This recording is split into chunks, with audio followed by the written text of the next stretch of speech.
Hello, everybody, and welcome to Creative Minds Episode 7. We are interviewing another guest, if you can believe it. Today, we are interviewing Skinny Samurai. Say hello there. Hey, what's up, man? What's up, guys? How you doing? Yeah, not much, man. I'm just kind of like sitting on my floor. Got a tiny coffee table with a mic on Wait, you're top. sitting on your floor? Yes, sir. So, from what I understand, you're a YouTuber, correct? In theory, yes. What kind of content do you make on your channel, exactly? Sketch comedy predominantly, but I also make a couple of vlogs occasionally. Got a series called Wiki Huh, where I react to Wiki How. Yeah, but it's pretty much comedy is probably the easiest way to summarize it. Yeah, I would say that. When I first saw your channel, that's what I saw. I think actually the first video I've ever watched of yours was coffee. Was it the coffee video going into the coffee mug and talking to coffee? Yes. Yeah. I don't remember the title, but I kind of don't remember how I found your channel. It's one of two ways. Either it was on a Facebook group or it was through TwizFizz, I think. Right. No, yeah. One of those two things. Yeah. Her and I are pretty much like sharing each other's stuff all the time, so it wouldn't surprise me. You're a pretty funny guy, for Thanks, sure. man. That's kind of why you're on the podcast, because I like what you do. Yeah, girl. And it's good content. Thank you very much. Yeah. So how exactly did you get into the whole content creation? Since about year 7, I've been into drama and acting. So I started on stage, and so I've done a bit of stage work, also a couple of musicals as well.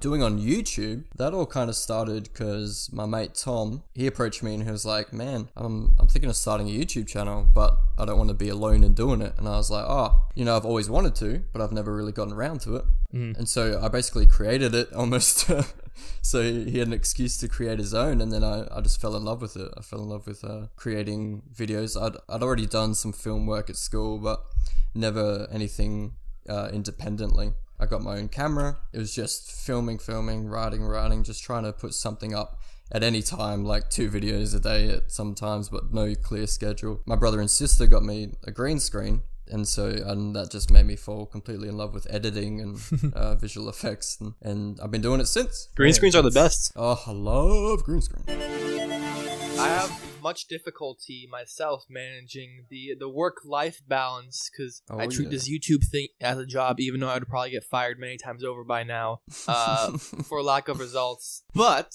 do you ever sense the pressure of the posting schedule versus I got to hang with the friends, keep the relationships alive, and maybe work/uni? Yes, I mean, absolutely. I think every YouTuber does, especially in recent times. I've had a lot of progress happening with uni. Friendships and relationships are particularly difficult now because everyone's going in different directions. And you got this YouTube channel, and like you're saying, like we don't get paid, so it's not necessarily a job, but we got to put the pressure on ourselves to create, to improve, to get somewhere, and we're the ones putting that pressure on ourselves, and we're the ones motivating ourselves, and that's what makes it so difficult. With a job, like a part-time job, you get paid hourly, or you get paid when you complete something. With YouTube, it's so sporadic. It's one video would do fantastic, you weren't even expecting it to. Another one you put your heart and soul into, and it barely gets touched. And really, the motivation does come from yourself and your love for it. And a lot of the time, you can just find yourself questioning the point.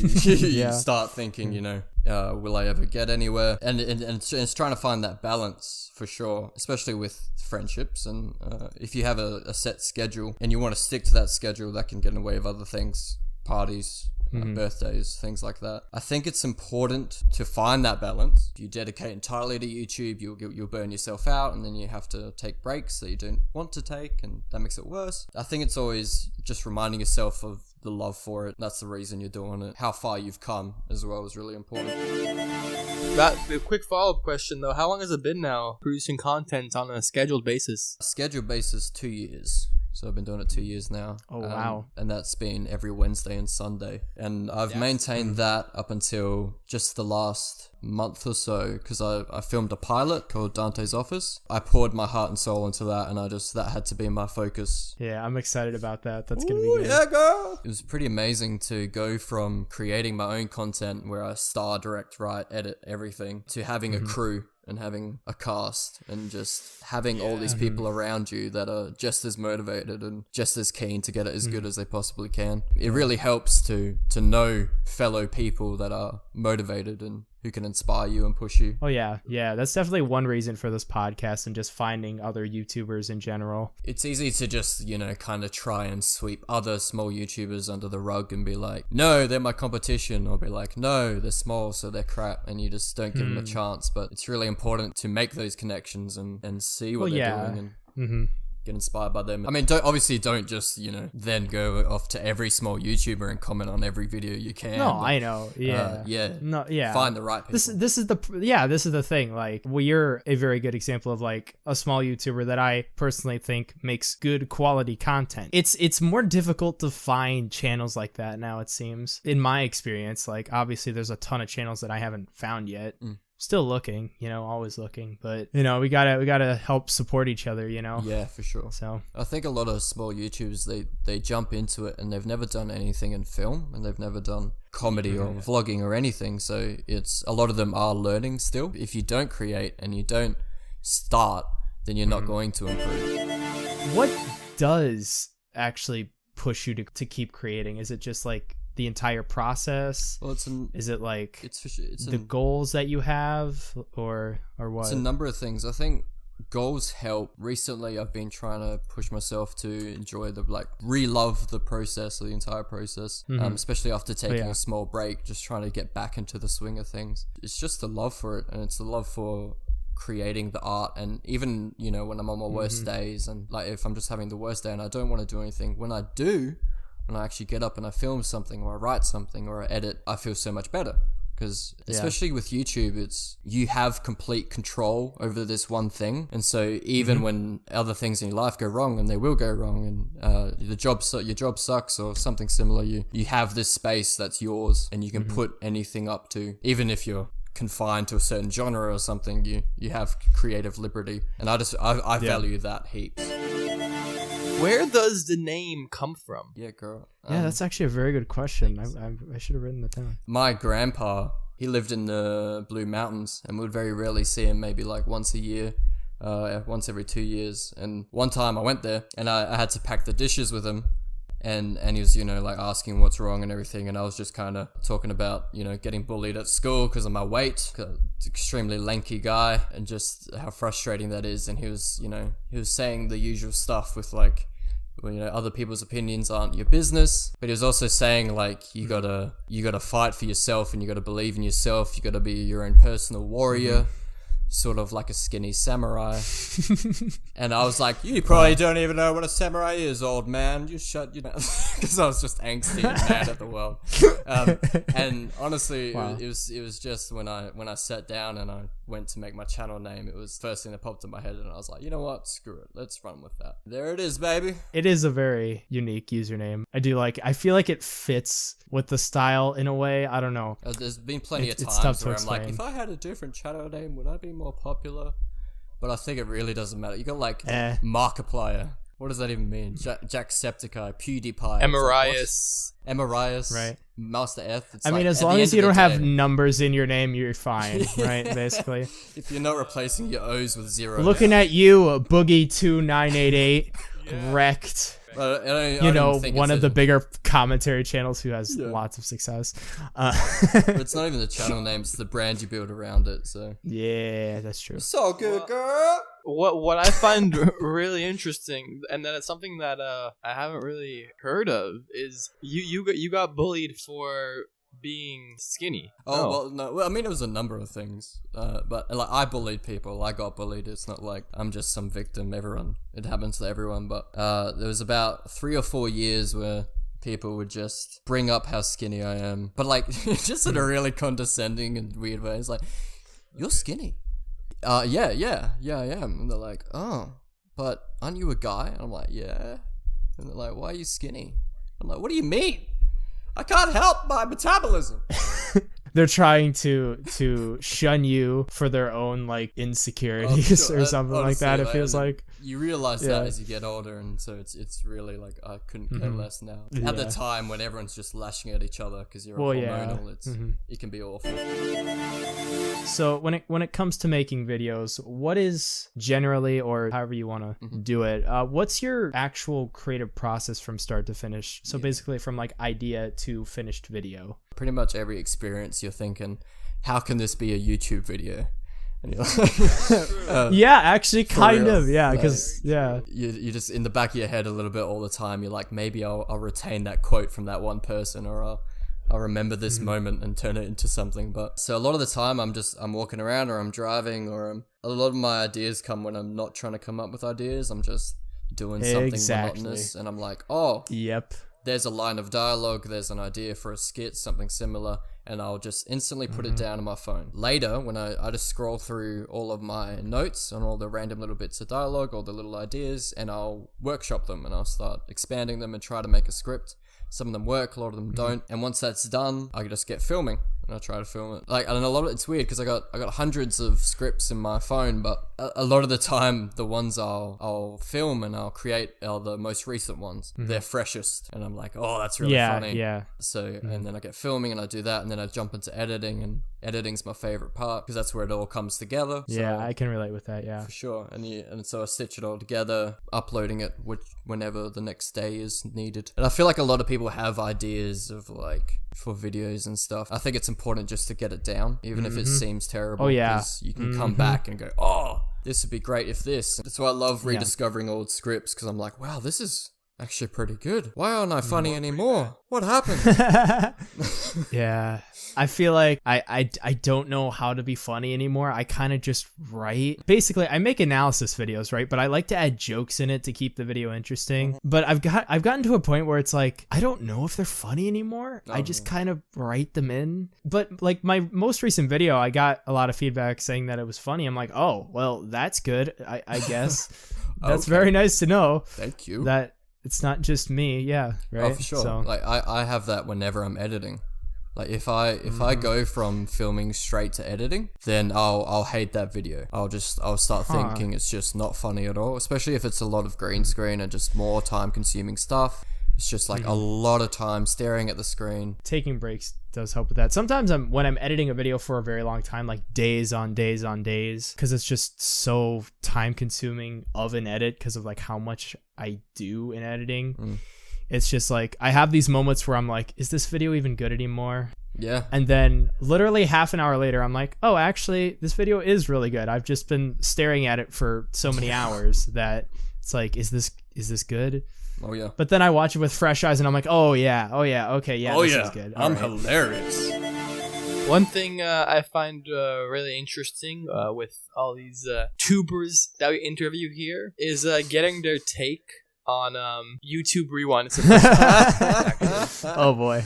Oh baby. But by the time people are listening to this podcast, now I think of it, YouTube Rewind is going to be irrelevant. What do you think that they could do better for 2019? Okay. Just briefly on the most recent one, the biggest problem for me was just one, how entirely corporate it was. I mean, we open on Will Smith, yeah, and it ends on Will Smith. I hated that. 90% of it was to do with Fortnite, and that's fine. Fortnite was huge, but we really did not need that much at all. And a lot of the past rewinds have had like next to no dialogue at all. And in this recent one, we had like 5 minutes of just preaching about how great YouTube is. And I was like, why aren't we seeing it instead of hearing these random YouTubers I've never heard of tell me it's so good? One, they're trying to stuff just so much inside of it in this weird montage fashion, and that's what they've been doing the last few years. That it's just hard to keep track, and it's just too much. It's so overwhelming. But the first rewind, which I didn't know, was just Rebecca Black just listing the top 10 most viewed videos of that year. And I think it'd be really fascinating to go back to that sort of format where we kind of look back on key moments, like maybe just 4 or 5 big moments, and talk about them rather than being like, whoosh, whoosh, oh my god, the ground is lava, whoosh, whoosh. Oh, there's a campfire. Fortnite! Horizontal slide next. Horizontal slide next. Yeah. Whoosh, whoosh. Oh god. K-pop! Swoosh. K-pop. Godzilla Casey in the background. It's like I don't understand. K-Zilla. So strange. They're also just terrified of being controversial. Oh yeah, no, that's 100%. What's your favorite video that you've made so far? Oh, one of my really old videos is called Me and the Voices, and it's just so strange and sporadic. Like, it's just all over the place, and it just starts with, like, I don't know, it's like a news story, and then it's like an opera singer. Like, it's just what? And then Santa comes and he gets killed. It's just and there's like a oh my and goodness. like, you know those banners that appear at the bottom of news. There's like a red banner, and that leads into a real banner, and like follow that. Like, he follows it like a string, and then it leads to like my Holy three-legged cow. cat, and he like has a go at his cat and for like not paying rent Dude, or something. It's so strange. I want to watch that now. Holy it's cow. so weird. It's just so strangely done as well, because like when I first started green screen and stuff, but that one's just kind of ridiculous. I've always liked the jelly videos, both the like how-to videos. How to be intimidating got a fair amount of views, and it's also just crazy and ridiculous. The ones I enjoy more are when I'm doing it with other people. Oh yeah. So like collabs and stuff are always great. Who is your favorite YouTuber on the platform? My favorite, and I don't even watch his videos anymore, is Jacksepticeye. His attitude towards YouTube and like his positivity just kind of got me through year 11 and 12. Oh wow. And so even though I don't watch him a lot now, he's still just my all-time favorite YouTuber, because it's just like, I'm still subscribed to him and everything just because I just think he's amazing. My favorite YouTubers are the two on this podcast right now. That's right. Oh, when you're like the next Gus Johnson, it. I'm gonna remember that.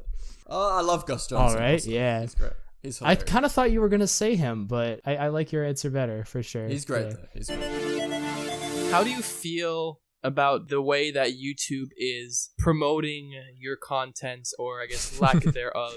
Are you like salty about it? Are you like, man, if only I had the exposure, I would rise? Well, when I started, I was a bit naive. I didn't think I was going to blow up, but I thought like, oh, I'm going to make it for sure, and I want to make it. My trajectory has kind of changed where I don't necessarily want to succeed on YouTube. Getting into visual effects and now doing the pilot and everything, and just always hearing these horror stories about YouTube and how unreliable it is. To have it as a job, it's not really what I want anymore. So I'm not salty about the algorithm or how many views I get, but there was definitely a time, and it's crazy because it's not necessarily the algorithm either. You're relying on people being in the right mood to watch your video. True.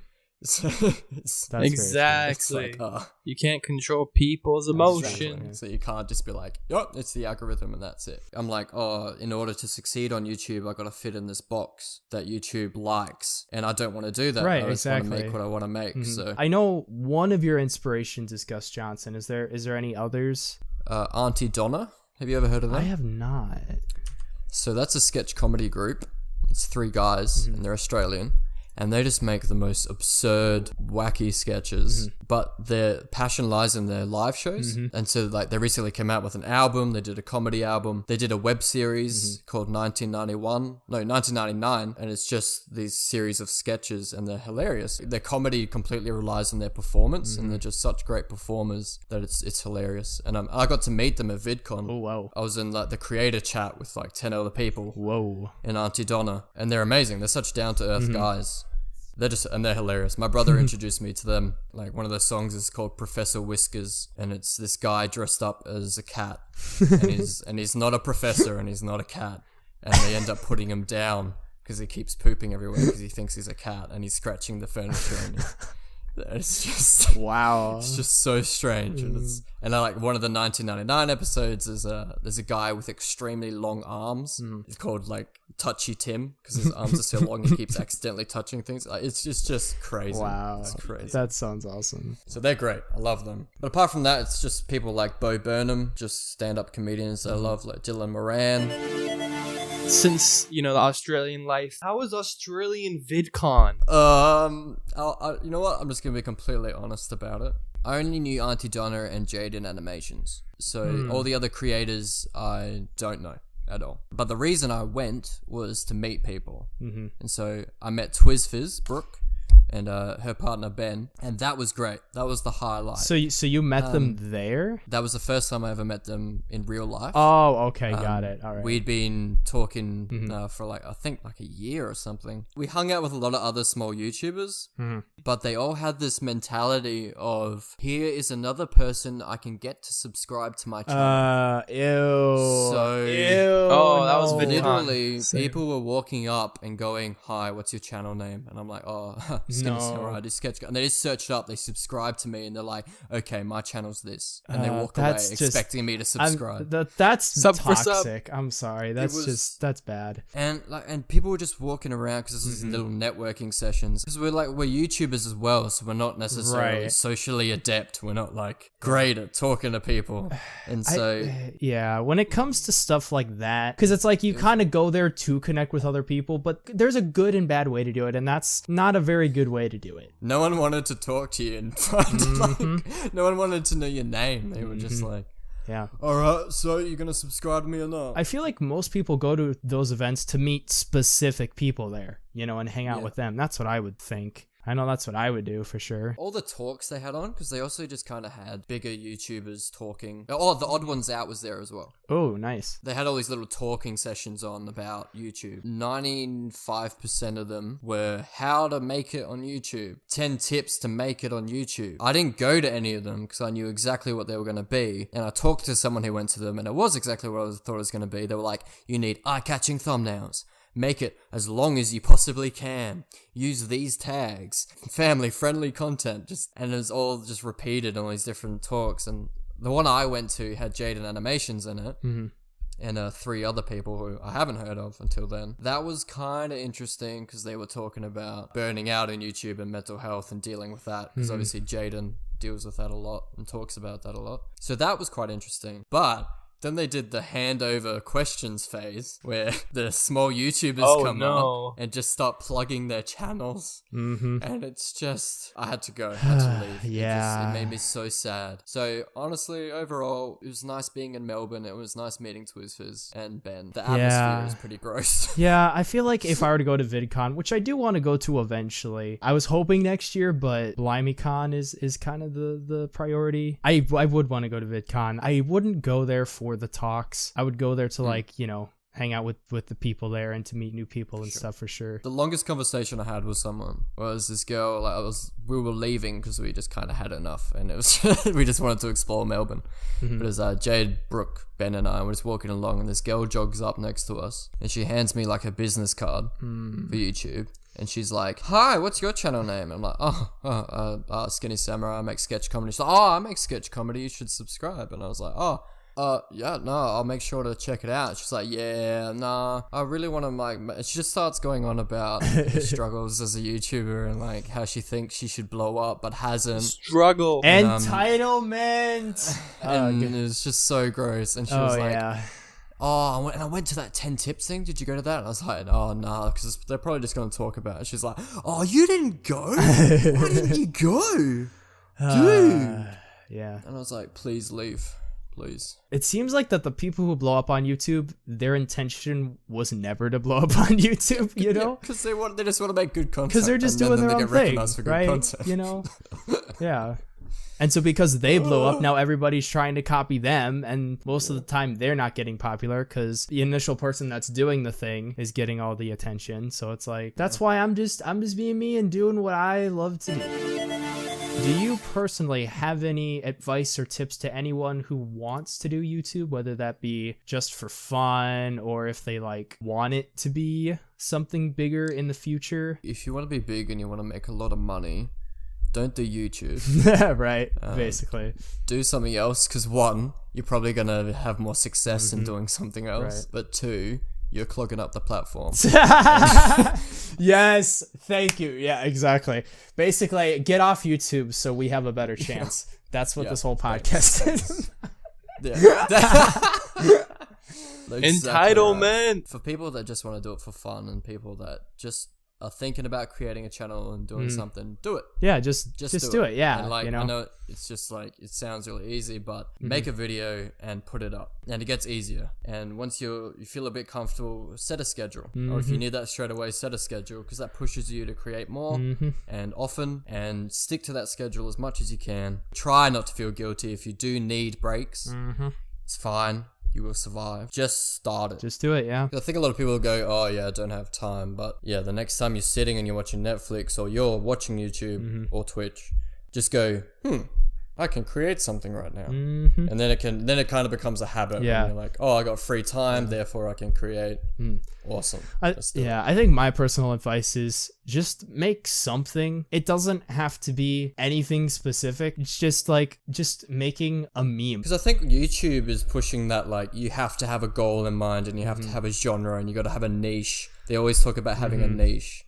And it's like, and I think with you're gonna discover that. With time, you'll figure it out. But right away, just make fun videos that you enjoy making. Yeah, try to entertain yourself as well. Yeah, like, make the videos that you want to see. Yeah, exactly. Make the videos that you want to see. Become your number one fan.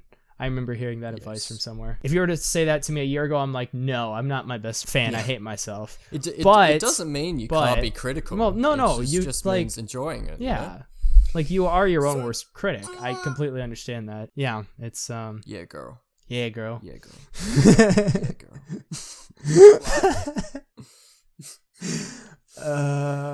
Do it. If you want to do it right now, listen to this podcast. Like, just do it right now.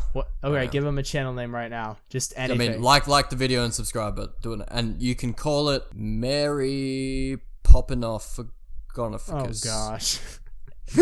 And don't ask me to spell that, but there's a lot of accent marks. Name a channel Rex Adonis. Boom, done. Now you got a channel name. Go make a channel. Wow. There you go. Rex Adonis. I thought of that. And you can have a little dinosaur, right? Yeah, with sunglasses. That's nice. Yeah, you gotta put Arias at the end. Rex Adonis Arias. Yeah. Rex Adonis. Master Rex Adonis Arias. Samurai. Whenever you open a video, Samurai. You can be like, yeah, girl. Hey. Yeah, girl. This just proves like how genuine your personality is from like camera to talking to you, which is amazing. Oh goodness. It's pretty funny because when I met Brooke and Ben, they were like, wow, you're chill and just like your videos. And I'm like, yeah, because I don't put on anything. Exactly. And I think that's the other thing too. Just be yourself. Don't worry too much. Yeah, be yourself. Yeah, because honestly, that's what people want. They just want genuine people. They don't want Will Smith at the beginning of YouTube Rewind. So, you know. Yeah, that's hot. Be yourself, have fun, make the content that you love. Yeah. That's it. Boom. That's the moral of the podcast. Let's get it, girl. Yeah, girl. I don't think a lot of smaller YouTubers just kind of get to talk about being a YouTuber. So it's great that you guys are giving them a platform to do that. Yeah. So bless you. Bless you, my children. Thank you, everybody, for listening to episode 7 of Creative Minds with Skinny Samurai. I really appreciate that you were on the show. It was really fun and really great experience to be able to pick your brain on creativity and everything. So appreciate you and your content, and thanks for making the quality content that we need more of on this site and not Will Smith. Hashtag shade at Will Smith. Yeah, clap back, Will Smith. Clap back. We will see you in 2 weeks. Remember, stay creative.